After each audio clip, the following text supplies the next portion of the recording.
How to enable Snapchat premium features. Hello everyone, in this video I'm gonna show you how you can enable Snapchat premium features. Firstly, open App Store or Google Play Store on your device. After that, search for Snapchat and look for updates. If you see an update option available, then click on it to update your app. If not, then open the app on your device. Tap on your Bitmoji or avatar in the top left corner to go to your profile. Here you will see a section called Snapchat Plus. Click on it. Now inside you will see all these features that will be available once you get a Snapchat Plus.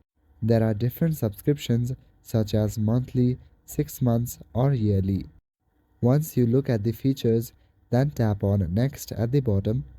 Now since Snapchat Plus is not available on my region, it's not showing this, or maybe it is not currently available.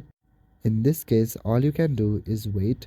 However, if it's available on your device, then take a subscription. Select a plan and fill out your payment details. After that, you will be able to get all the features of Snapchat Plus. So that is it for this video. I will see you in the next one. Thank you.